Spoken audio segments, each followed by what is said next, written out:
Assalamualaikum warahmatullahi wabarakatuh. Selamat malam para pecinta cerita horor. Kali ini Story 7 akan menceritakan sebuah kisah tentang kejadian horor yang berjudul Penunggu Rumah Kosong Part 2. Dan bagi kalian penonton setia Story 7 ataupun yang sudah subscribe, saya ucapkan banyak terima kasih.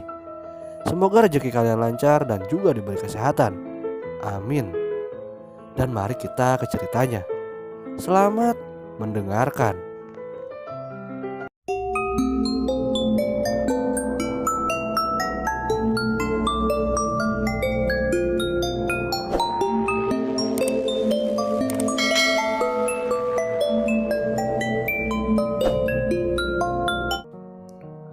Seperti malam sebelumnya, Gani duduk di balkon untuk menikmati udara segar.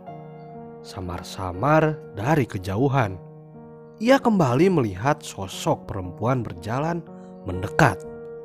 Semakin dekat jaraknya, Gani terkejut karena ternyata yang dilihatnya adalah adiknya yang bernama Pani. Adik yang dilihatnya sudah sampai di depan pintu gerbang. Karena tahu pintu gerbang itu terkunci, Gani langsung turun ke lantai 1 dan keluar untuk membukakan pintu gerbang. Gani melihat adiknya saat itu hanya berdiri. Dia menunggu pintu gerbang dibuka. "Sama siapa kamu, Dik?" "Katanya besok bareng bapak ibu kesininya," tanya Gani sambil berjalan mendekat. Adiknya saat itu tidak menjawab sepatah kata pun. Ketika hendak membuka kunci yang ada di pintu gerbang, tiba-tiba sosok adiknya tadi seperti berjalan mundur dan lenyap begitu saja. Gani terkejut melihat hal itu. Ia terdiam sejenak sambil melihat ke kanan dan ke kiri. Bau wangi yang tidak biasa tercium oleh Gani. Ia merinding. Perasaan takut mulai muncul dalam dirinya. Segera ia kunci kembali pintu gerbangnya dan berlari masuk rumah. Dari dalam kamar, ia langsung menutup pintu kamar, jendela, dan pintu balkon. Gani menutup dirinya dengan selimut di atas kasurnya. Ia ketakutan dan terus memikirkan hal yang baru saja dialaminya, sehingga tidak bisa tidur pada tengah malam. Terdengar ayam tetangga berkokok. "Loh, jam berapa ini?" pikir Gani sambil melihat jam di HP-nya. "Masih tengah malam kok ada suara ayam?" Beberapa kali suara ayam itu terdengar, yang kemudian hening, tidak terdengar lagi. Gani mulai merasa ngantuk dan mulai memejamkan matanya. Tiba-tiba dari arah balkon terdengar seperti ada yang mengetuk. Gani membuka matanya dan mengarahkan pandangannya ke arah pintu balkon. Perlahan ia menghampiri ke pintu balkon dan pelan-pelan membuka tirai yang menutupi pintu. Ia tidak melihat siapapun ada di balkon. Gani kembali ke kasurnya dan melanjutkan istirahat.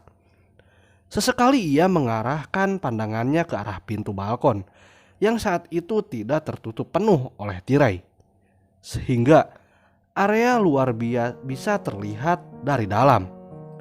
Dari atas kasurnya, samar-samar Gani melihat ada sosok perempuan berambut panjang berdiri di depan pintu balkon. Ia mengernyitkan dahinya, seakan ingin memastikan apa yang dilihatnya waktu itu. Ketika Gani mulai terbangun dengan posisi duduk, tiba-tiba sosok perempuan itu membalikkan badannya sehingga memperlihatkan wajahnya. "Astagfirullah!" Dengan suara yang agak keras, Gani terkejut dan kembali menutupi dirinya dengan selimut. Sesekali ia mengintip ke arah pintu balkon untuk memastikan sosok yang dilihatnya sudah tidak ada. Karena sudah tidak melihat sosok yang tadi, Gani dengan cepat segera menuju pintu balkon dan menutup tirainya. Ia kembali ke kasurnya dengan rasa ketakutan. Terdengar suara ketukan dari arah pintu kamar. Gani yang membuatnya semakin deg-degan. "Ada apa, Gan? Kok malam-malam gini berisik?" Suara itu terdengar seperti suara simbahnya. "Gak apa-apa mbah," kata Gani sambil berjalan ke arah pintu kamar. Ketika pintu kamar dibuka, Gani tidak melihat siapapun di sana. Yang dilihatnya hanya ruangan gelap. Gani langsung menutup pintu kamarnya dan kemudian menguncinya sebelum kembali ke kasurnya. Gani mendengar suara tangisan perempuan dari arah balkon. Karena penasaran, ia berjalan ke arah pintu balkon dan mengintipnya dari balik tirai meskipun tubuhnya sudah terasa lemah. Gani tidak melihat apapun di sana, tetapi tangisan itu masih terdengar. Dibukanya pintu balkon dan Gani melangkahkan kakinya keluar. Ia tidak melihat apapun di balkon kamarnya, tapi suara itu masih terdengar. Suara tangisan itu terdengar jelas dari bawah di depan rumah Simbah. Gani mengarahkan pandangannya ke arah rumah kosong yang ada di depan. Ia sangat terkejut karena yang dilihatnya sosok perempuan berambut panjang dan berbaju putih panjang, bernoda darah dengan mata merah menyala, dan wajah yang hancur sedang melambai-lambai tangan ke arahnya. Karena saat itu kondisi fisiknya yang sudah lemah, Gani langsung jatuh pingsan di atas teras balkon. Tidak ada yang menolongnya. Hingga keesokan harinya terdengar suara ketukan dari arah pintu kamar Gani. Gani, buka pintunya Gan." Terdengar samar-samar suara Simbah dari arah luar kamar. Gani mendengar suara itu. Perlahan ia membuka matanya dan teringat kejadian yang dialaminya semalam. Ia kemudian berlari masuk ke kamar dan membuka pintu kamarnya. "Ya ampun, kamu kenapa toh? Dari tadi pagi loh Simbah gedor-gedor pintu kamarmu. Ini udah jam 10 loh. Barusan ibumu telepon, bentar lagi mau kesini. Kamu malah jam segini baru bangun," kata Simbah sambil melihat seluruh badan Gani yang terlihat berantakan.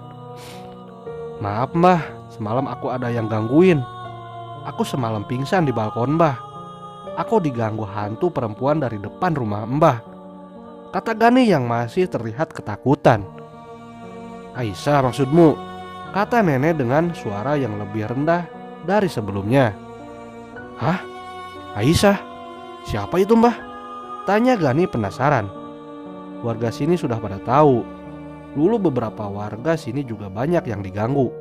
Pernah sampai ada yang kesurupan dan mengaku kalau sosok itu bernama Aisyah. Itulah alasan kenapa rumah ini sering kosong. Yang ngontrak di situ juga pada nggak betah. Pemiliknya aja nggak berani sampai malam kalau lagi lihat rumahnya. Jelas Simbah sambil berjalan menuju lantai 1 yang disusul Gani. "Kenapa nggak dijual aja mbah?" tanya Gani yang baru tahu hal itu. Yang punya rumah itu belum mau jual kayaknya.